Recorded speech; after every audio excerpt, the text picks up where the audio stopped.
Alors, dis-moi, tu me disais tout à l'heure que tu as eu la chance de travailler dans les derniers mois sur des projets d'AI et de UX. Exact. Et quel est l'exemple donc dont tu voulais me parler là-dedans, dans ce que tu as vu dernièrement? Il y en a un qui ressort un peu du lot. C'est là où tu as dû appliquer toutes les choses que tu as apprises dernièrement.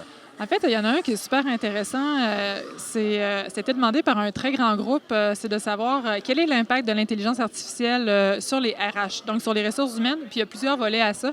Il y a le volet... À part celui peut-être que les gens ont peur en partant que l'intelligence artificielle va voler les jobs des gens. Là. Bon, effectivement, mais c'est probablement moins le cas qu'on est en train de... Oui, probablement beaucoup moins le cas. De toute façon, les gens ne sont pas encore rendus là.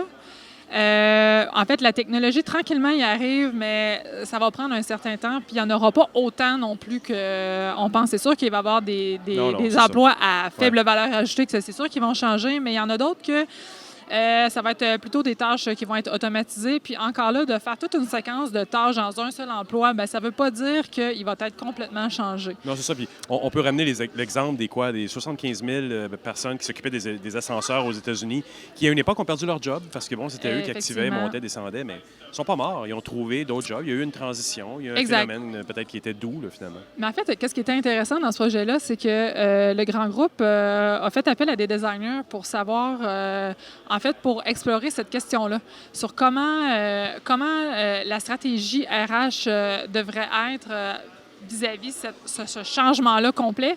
Puis aussi, bien, comment faire pour recruter ces experts-là. L'autre question, c'est comment aussi gérer ces profils-là qui sont plutôt atypiques, comment la culture va se transformer, aussi comment l'entreprise va se transformer, puis qu'est-ce qu'on fait aussi avec les ressources qui vont être probablement réaffectées ou des emplois qui vont être changés. Mais à ce moment-là, ils se sont posé cette question-là, j'imagine, parce qu'il y avait une problématique aussi à la base. Exactement. En fait, le groupe travaille énormément sur des questions d'intelligence artificielle. D'ailleurs, il y a plusieurs... Bon, à Montréal, il y a évidemment l'écosystème en intelligence... Oui, mais à Québec aussi, quand même. Oui, tranquillement, ça devient de plus en plus intéressant. Puis même à Montréal, mais les experts... ça devient un peu de la folie à qui va être capable d'aller chercher les meilleurs talents, parce qu'il y en a vraiment très peu dans le monde qui sont disponibles. Qui sont vraiment disponibles. Puis les universités ne sont pas capables non plus d'en former autant qu'ils devraient. Fait que c'est vraiment des questions qui sont vraiment très idéologiques, puis vous voulez avoir une démarche un peu de designer, dans le fond, une démarche de design thinking à l'approche de cette problématique-là. Donc, qu'est-ce qui va être fait dans les prochaines semaines? C'est des ateliers avec différents décideurs, encore aussi des ateliers qui vont être faits avec carrément des profils, par exemple des comptables, des vendeurs, pour voir comment ils voient leur emploi maintenant, puis aussi comment ils voient leur emploi dans le futur. Puis après ça, de regarder, ça va être quoi le delta de changement, puis après ça, bien, faire des stratégies pour être capable de faire ce changement-là. Donc, c'est très intéressant. C'est intéressant, mais comment l'AI ou comment ton rôle là-dedans Comment tu t'insères dans ce processus-là? Bien, en fait, de facilitation, aussi d'exploration, puis aussi, en fait... Dans la recherche, donc, au début, en fait, là où vous êtes en ce moment? Dans la recherche, puis comment agrandir le périmètre de la question, puis après ça, le refermer, puis après ça, regarder sur certaines questions qu'on va être capable de travailler, puis par la suite, bien, itérer sur des solutions qui vont être pérennes. Fait que ça devient super intéressant. Oui. Il y a aussi... La concrétitude qui s'en vient au bout de ça, ça va être un espèce de nouveau système informatique ou on parle juste de méthodologie de gestion des gens? On parle vraiment plus de métaux puis de management, actuellement sur des stratégies de management. Wow. Fait que ça devient vraiment intéressant. Pas d'interface, là. On parle vraiment d'une méthodologie de gestion des ressources humaines avec des gens UX. Effectivement. Effectivement. Okay. Ça, c'est différent. Aussi, qu'est-ce qu'on regarde actuellement sur un autre projet en intelligence artificielle, c'est comment valider que les résultats qui sortent des algorithmes ou encore des modèles qui ont été appliqués soient vraiment pertinents puis qui répondent vraiment à la clientèle. Donc, ça, il y a un énorme potentiel de recherche au niveau utilisateur pour savoir, qu'est-ce qui va... tirer des grandes tendances. Exactement. Qu'est-ce qui va être intéressant pour ces clientèles-là? Qu'est-ce qui va être aussi des résultats qui sont probants? Est-ce qu'on est capable, avec les modèles actuels, de sortir ces modèles-là? Puis aussi, est-ce qu'il y a des divergences dans les résultats? Puis est-ce que, finalement, cette clientèle-là aurait des problèmes aussi à recevoir ces résultats-là? Ah oui, donc, ça, on parle encore de delta de changement dans les deux cas. Là. En fait, c'est plus... comment l'AI trouve les tendances, mais est-ce que l'AI cherche des solutions aussi à travers ça? En fait, c'est plutôt de valider, voir si les algorithmes et les modèles qui ont été appliqués donnent des résultats probants pour la clientèle qu'on veut sur des produits visés. Et comme on sait, l'AI, normalement, fonctionne avec énormément de data. Dans le cadre de du premier groupe dont tu nous parlais, j'imagine qu'ils ont accès à vraiment beaucoup de data pour arriver à ça.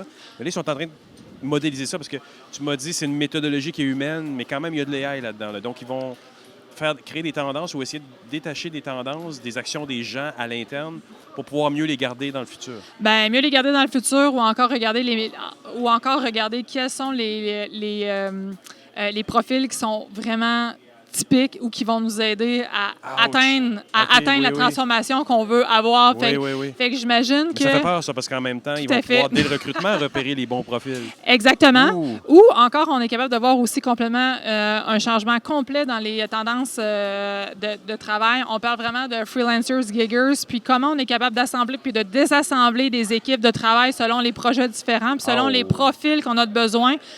Pour être capable d'avoir un pool de gens qui vont être capables de travailler et après d'assembler, de désassembler les équipes. Donc, l'agilité n'est pas simplement dans le travail, mais c'est dans l'agilité aussi, dans l'assemblage puis le désassemblage des équipes. Mais en même temps, on peut vraiment se poser la question, quelle va être la performance aussi de ces équipes-là qui vont en sortir parce qu'il faut qu'ils travaillent bien. Oui, puis il va falloir qu'ils travaillent bien ensemble. Donc, ça prend une adaptation incroyable des gens dans le futur. Là, tu es en train de dire que l'AI, à travers ça, va être capable de mesurer cette espèce de chimie qu'on a dans certains groupes et pas dans d'autres. Là. Exactement. Ou encore aussi sur, par exemple, là, si on a des viviers de data de personnes, non, c'est vraiment des viviers. C'est vraiment des pools. Ça, c'est vraiment inquiétant. C'est vraiment des pools de data. Donc, on est déjà capable de profiler les gens puis voir c'est quoi leurs intérêts. Et après, dépendamment les RH, comment ils pourraient voir ça, ils pourraient dire, Jean-François, il est prêt à travailler sur un mandat X. Bon, mais le prochain mandat qui va arriver, il faudrait qu'il arrive déjà dans le pipeline puis qu'on soit déjà capable de dire OK, bien, Jean-François, je pense qu'il est prêt à son prochain défi.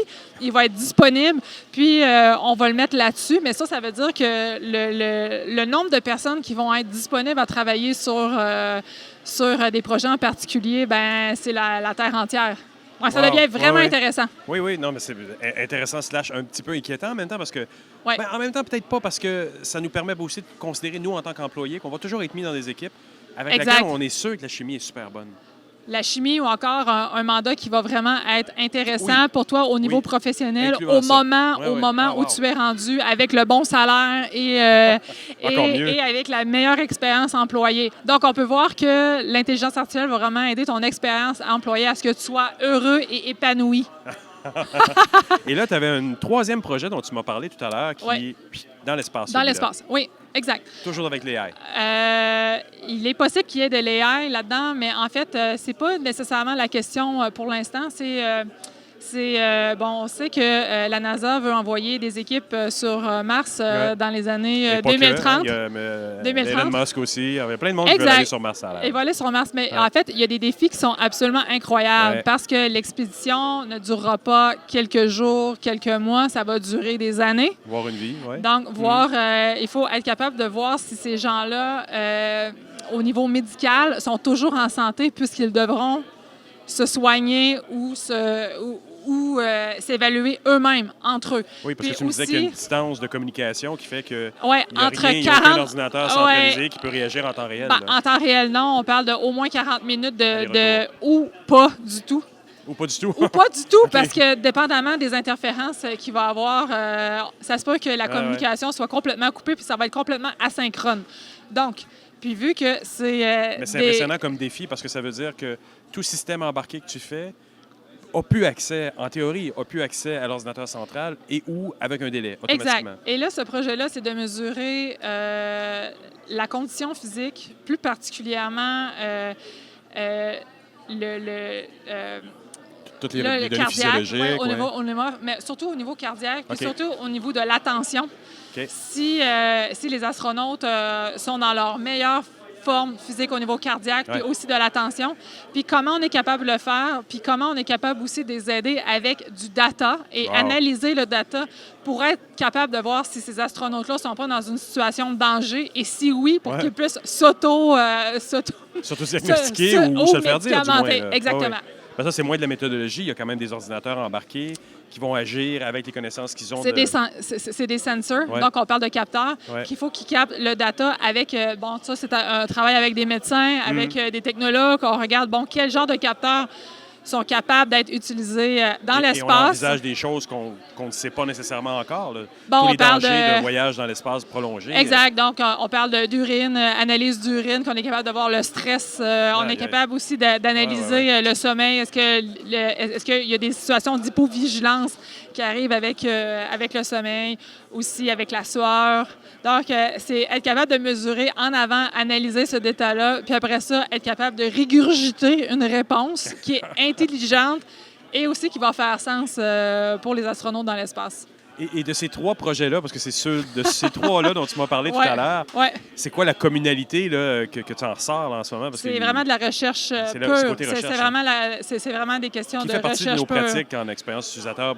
Beaucoup, mais pas tant non plus. Mais pas tant non plus. On sait qu'il devrait en avoir tout le temps, mais c'est pas toujours là. Pas nécessairement. Et là, dans ces 3-là, c'est 3 où tu as l'occasion de faire ça. Oui, c'est vraiment des projets donc qu'on réfléchit sur des questions. Ouais. Mais de manière créative, aussi de manière un peu plus comme les designers le feraient, à des problématiques très ingénierie. Bien, c'est là, d'ailleurs, tu es devant un problème qui est intéressant. En même temps, tu es la personne ou tu es dans le groupe de personnes qui vont chercher de la recherche. Dans le groupe, oui. Vous êtes avec probablement bien des ingénieurs et d'un coup, on vous demande aussi de créer quelque chose à partir de ça. Il y a une dichotomie dans notre métier. Il y a la recherche, tout ce côté très scientifique de notre démarche. Et à un moment donné, pouf, on arrive dans la créativité. Voilà. Et là, on doit quand même avouer que le lien est quand même un peu ténu. On doit, d'un créateur à l'autre, sur tes éléments de recherche, peuvent créer 3 choses différentes. Là. Exact. Donc, moi, qu'est-ce que j'essaie de faire, c'est d'avoir le maximum d'informations sur différents sujets. C'est sûr que probablement un ingénieur, il regarderait, bon, j'ai tel capteur, je suis capable de faire telle chose, merci, bonsoir. Ouais. Mais moi, ce que je regarde, c'est plutôt... On sait qu'ils sont capables. Ils sont capables de le faire, puis ils le font vraiment très bien. Oui. Mais moi, ce que je regarde, c'est, bon, c'est quoi l'horaire d'un astronaute? Quel genre... Le contexte. Exactement, le contexte. Donc, quel genre d'habillement ils vont porter? Est-ce qu'on est capable d'analyser la nourriture? Est-ce qu'on est capable de regarder l'urine? Est-ce qu'on est capable de voir combien de temps ils doivent passer à faire de l'exercice? Bon, 2h30. S'ils font une... Je contextualise dans une façon très large. Exactement. Puis là, je me dis, OK, voici les situations qui sont les plus susceptibles d'avoir un impact au niveau du stress puis de l'hypovigilance, comme par exemple, bon, les situations de sommeil. En fait, dans l'espace, ils ne vivent pas un lever de soleil. Il y en a énormément. J'imagine, oui. C'est ça. À la force de rotation du vaisseau, je crois. Exactement. Ah, ouais. Donc, c'est mélangeant pour le cycle circadien. Exact. Donc, est-ce que ça a de l'impact aussi sur la vigilance? Est-ce qu'on est capable... Donc, c'est sûr qu'on pourrait le regarder vraiment d'une vue capteur, mais on peut se dire, bon, bien, comment ça vient s'insérer? Comment ça vient s'insérer? C'est peut-être ça notre force, peut-être, en tant qu'expert en expérience utilisateur. Je pense qu'il y a un côté de dire... Exploration large. On explore, on prend un pas de recul, on se permet de travailler sur plus que juste le capteur sur lequel vous avez demandé de travailler. Exactement, parce que surtout que les capteurs, il faut aussi se le dire, c'est que plus les capteurs sont sophistiqués ici, ça ne veut pas dire qu'ils vont fonctionner en plus à cause des radiations. Puis, ni l'humain d'ailleurs, oui. Exactement.